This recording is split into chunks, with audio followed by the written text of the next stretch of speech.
Welcome to Lariat TV News. Before you leave for spring break, we're bringing you a first in Baylor history. I'm Abby Ferguson. And I'm Claire Goodyear. Before we hear that story, a Baylor softball player was arrested and charged with shoplifting. She allegedly stole over $1,200 in cosmetic items from Target. Now, softball senior center fielder Mackenzie Wilson is facing a Class A misdemeanor charge. That charge could land her in jail for up to 1 year and cost her a $4,000 fine. She posted a $1,000 bond Monday to get out of jail following her arrest earlier this week. According to KWTX.com, the arrest affidavit claims 11 times from May 2023 to February 2024, Wilson allegedly left the store with unpaid for merchandise, ranging from $12 to $136. The Lariat requested the same affidavit on Thursday, but is yet to receive it. A Baylor spokesperson told the Lariat, quote, "We are aware of the reported situation, and based on the available information, we have taken the appropriate action. We will continue to handle this matter internally and in accordance with the university protocols. We will have no further comment. We will keep you updated as the story develops." Baylor had the honor to host one of the nation's oldest traditions on Thursday night. Abby Ferguson shows you how campus and Waco celebrated Collegiate Day of Prayer. Do you hear that? It's the sound of revival. Thursday night, Baylor was the originating site for Collegiate Day of Prayer, a 200-year-old tradition dating back to the Second Great Awakening. Students, staff, Waco residents, and local church leadership gathered in Waco Hall to pray over college students' spirituality and worship in community. 4,200 colleges and universities across the nation tuned into the broadcast. I'm excited to see a lot of college students all worship God in one room. Just see how people react to that. The university and local churches have been planning for over 10 months in preparation for the event. Students said they gained anticipation for how the Lord would move through Baylor even after the night was over. We've been hearing about this event for quite some time now. We're just really excited to get to see how it kind of ripples out from our campus across the whole nation and the whole world. Last year, the Collegiate Day of Prayer led to the Asbury Revival.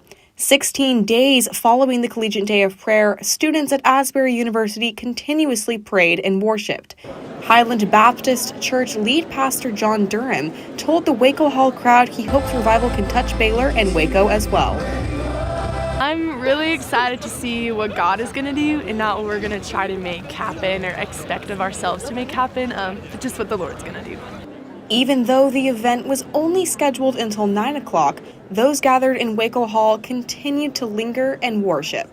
There seems to be no time limit when it comes to praise for their God. For Lariat TV News, I'm Abby Ferguson.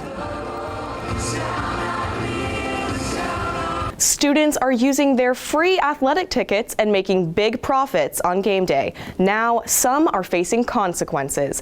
LTVN's Danica Young has the story. It's so funny because I was literally thinking about selling a ticket in my head, but I didn't do it, so they can't ban me because I didn't do it. Numerous students have shared screenshots of their ticket accounts being suspended. And I was like, so now I can't even try to get tickets to the game. So I was like, well, I'll just keep watching on TV. The email outlines the reason for suspension is due to several students trying to sell their tickets, but some, like senior Garrett Dunsworth, claim they didn't do it. We're praying it's resolved by the end of this because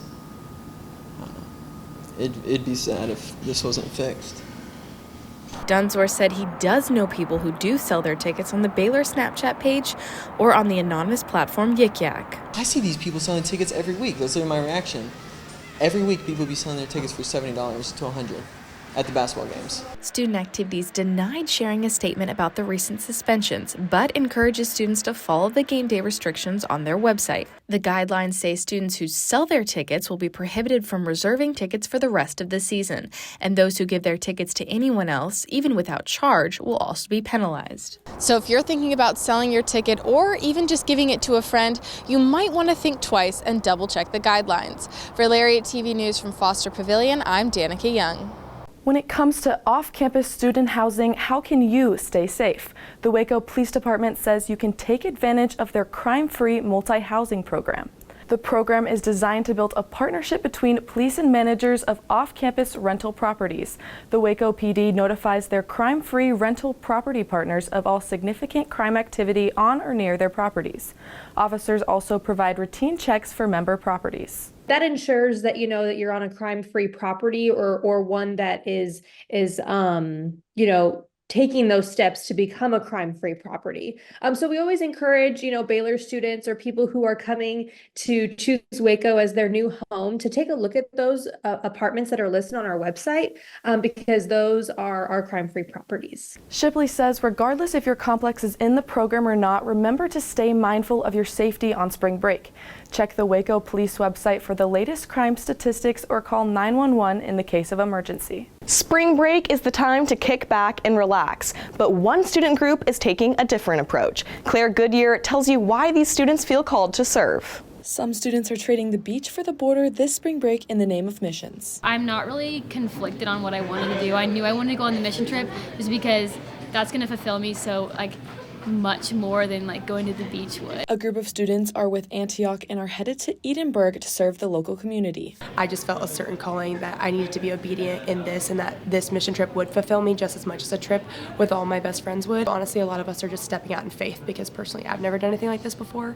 But Antioch just prepares you on the daily, genuinely. And breaking the college norms for spring break can be hard. It's definitely temptation. I committed to Antioch and then I got invited to Destin the next day and I was real close to wait, that seems like a lot of fun. A hard sacrifice to make, but the second that you're in it and the second that you're actually evangelizing and talking about Jesus for a week straight, it's going to be awesome. The students are hoping to make a strong connection with those they meet. And it's a lot about just giving people an opportunity to share their stories with us and then go into talking about the gospel from there versus just walking up and being like, Jesus loves you. So, Yeah.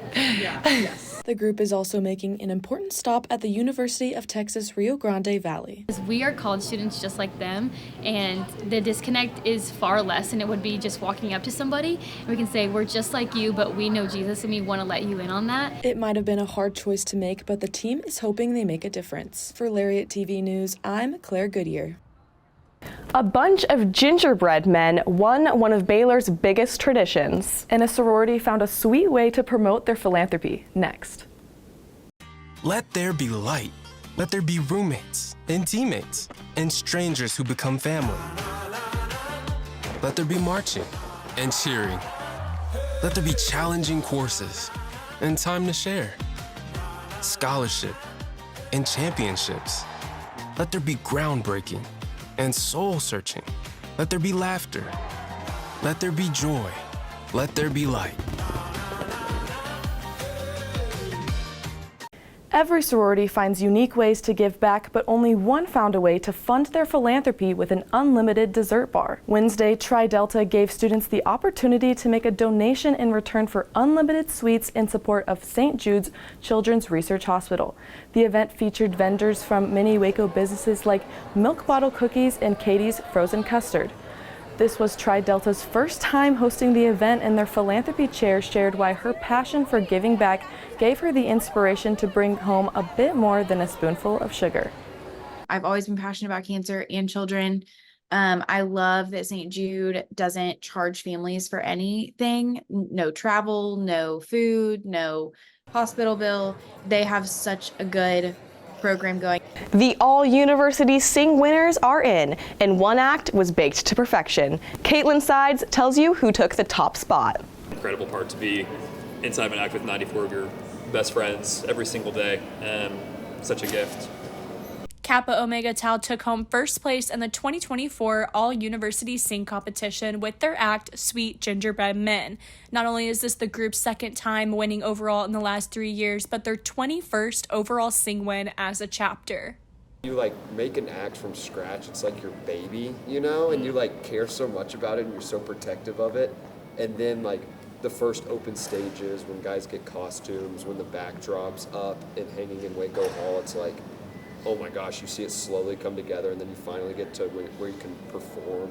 The Sing Cheers have expressed their gratitude and shared the hard work it took to make this act. One night we were watching a run through with a bunch of the guys that were in the act and seeing how excited they were and the ownership they took of the act, I was like, that was a moment where win or lose, yeah, we want to win. It's fun to win, but at the same time I was like, this has all been worth it because you could see how much fun they had. Through the excitement and joy the group felt, they continue to remind their fellow Sing chairs the main message behind Sing, to come together as a group and have fun.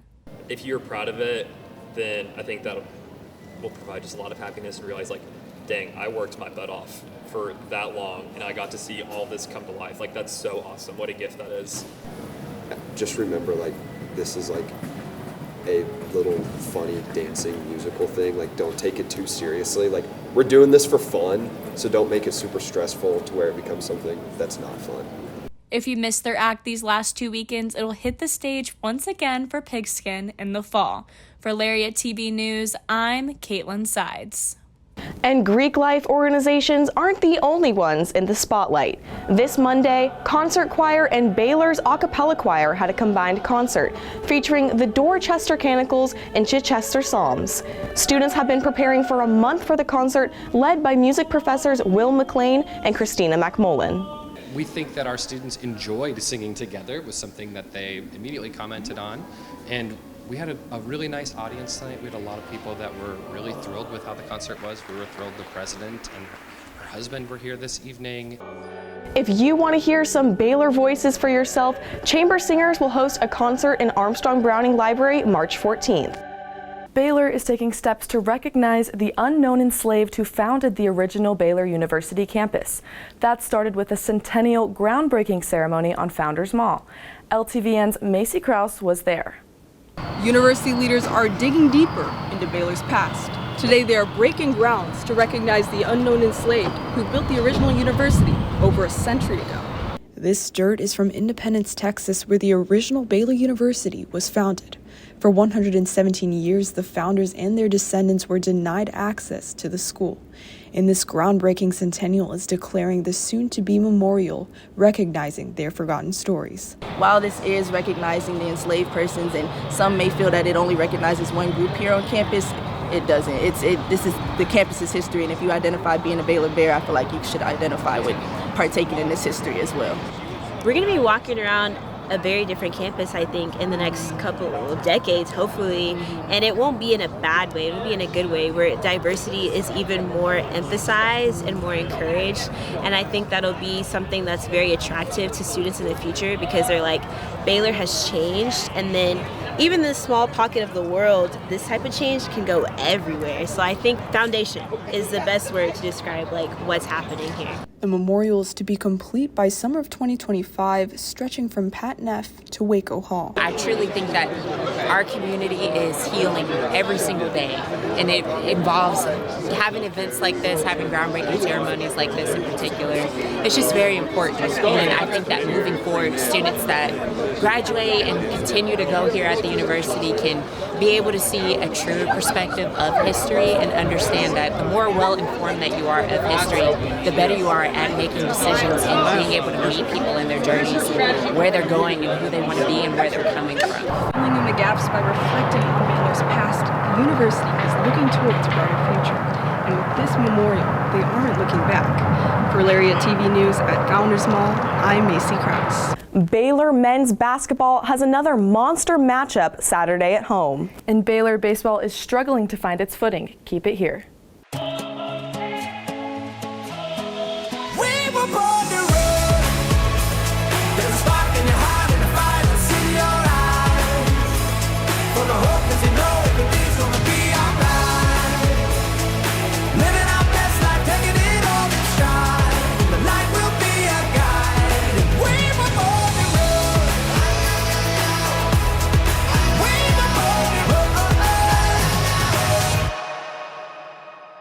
Fifteenth ranked men's basketball is set to take on 7th ranked Kansas in one of the biggest games of the year. The stage is set for the two Big 12 Titans to battle for the top spots in Big 12 standings. The Jayhawks are currently sitting one place ahead of the Bears at 3rd in the conference. Kansas is coming off a big loss Tuesday when BYU snapped the Jayhawks' 19-game home winning streak. This is Baylor's 9th game against the top 25 team, and so far the record is 4-4, with all those wins being at home.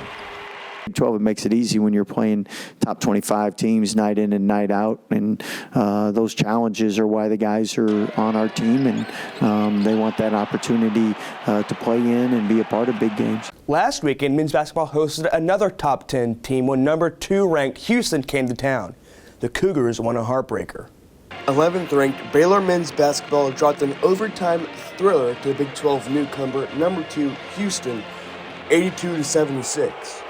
Making his return to Waco was senior guard L.J. Cryer, who in the offseason transferred to Houston after spending 3 seasons at Baylor.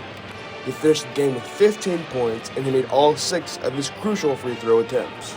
LJ's a great player and helped us win a national championship, a couple conference championships, and especially in the zone, we just had to make sure we were aware of where he was at. And man, they do a lot of good things to get him the ball, and I thought we did a pretty good job. I mean, you hold him to 8 shots, you feel pretty good with that. Baylor had a horrible start to the game, going down 10-27 after just 12 minutes. The Bears turned the ball over 8 times in that span compared to the Cougars' 2. One of the lone bright spots for Baylor in the first half was freshman guard Jacoby Walter, who had 11 points and made 3 of his 6 three-point attempts. Going into the break, Houston had a 41-25 advantage. Yeah, I feel like the Lord just said today we all gonna knock down threes, and I think we all came into that mindset with a clear mind and just knock down your shot. It's big shots. We do this all the time. The second half was a completely different story. Baylor went on a 12-0 run in the first 5 minutes, cutting the Cougar lead to just 4. Baylor shot 6 from 11 from beyond the arc and outscored their opponent 44-28 in the second half. In the waning seconds, Yves Misi made a layup to tie the game, drawing a foul in the process. However, he would miss the ensuing free throw, leaving the game tied at 69 and headed to overtime. You know, a 16-point lead is not that big a deal against a team in this building that makes threes like them. So what happened? What do you think happened? How do you think we got out to a 16-point lead? Same thing happened to them, happened to us. The Bears went up 2 early in overtime, but the rest of the way their shot disappeared, and ultimately they couldn't secure the victory. It's good. There's good in it. Like, it's a lesson. You're playing all these tight, close overtime games now. So say we have one in the tournament, we're ready. We've been there before. We're not going to break or bend. Baylor heads on the road to TCU on Monday with a look to split the season series. For Lariat TV News, I'm Braden Murray. Baseball had their first weekend homestand against 22nd-ranked Indiana. It didn't go as hoped. The Bears were swept. Claire Scott takes you through the first 2 games of the series. Baylor baseball fell to number 22 Indiana in the first 2 games of a 3-game series Friday and Saturday. In the first game, Baylor's bullpen staff kept the Bears in the game as freshmen R.J. Ruiz and Steven Spaluvita stepped in when the Hoosiers were up 6-0. Ruiz struck out 3 batters and Spaluvita didn't allow a hit in his 2 2/3 inning. And he just came in and brought an energy level to it and attacked and was outstanding. And then we got Sepulveda in there and he did a nice job. And you know, we're going to keep running guys out there and we're learning. We're getting better. There's no question. Errors were a struggle for the Bears as they committed 3 on Friday and 1 on Saturday. The team also struggled at the plate as they struck out 10 times in both games. There's things that the instinctual things of the game that have to continue to. We've got to get better at, and that's what we're working on. We're working on it. We're working on teaching them as best we can. We're working on showing them, and the guys are working on it too. And so it'll start getting better here real quick, I'm sure. With these losses, Baylor falls to 1-5 for the season. The team is looking to find more chances to be successful as they close out the series Sunday. We're fighting for wins for sure. You know, none of our guys are happy about any of this. I mean, you know, we're disappointed we're not winning some games. We're hanging in there. We're kind of in games, but we've got to do a better job to put ourselves in the opportunity to actually win them. And you know, we didn't do that today. For Lariat TV News, I'm Claire Murray Scott. Number 14, Baylor men's tennis lost to top-ranked Ohio State 4-1 in front of a record-breaking crowd at Hawkins Indoor Tennis Center. Baylor secured their only point of the night in doubles when freshman Devin Badenhorst and sophomore Luke Koenig won 6-3 on court 2. Ohio State dominated the singles matchups, winning both sets on all 6 courts. giving the Buckeyes the 4 points necessary for the win. The Bears played another top 25 team on Friday when they traveled to Champaign to play number 19 Illinois. Had a ton of success so far this year, and we've shown that we can be a top 10 team. But to play the best team is exactly what these young guys need. We're looking around. We're not losing this match based on skill. We're losing this match based on experience, and you can't skip steps. We need this type of experience. And with that, we're heading into spring break, but the games will keep on coming. So when you get back to class, make sure to check in with the Baylor Lariat for the best, most in-depth coverage on Baylor athletics. Back to you, ladies. That's all for our newscast this week. Make sure you are keeping up to date while you're gone by following all Baylor Lariat socials. We hope to see you the Friday after spring break for our regularly scheduled newscast. Have a safe spring break, and as always, Sic 'em Bears.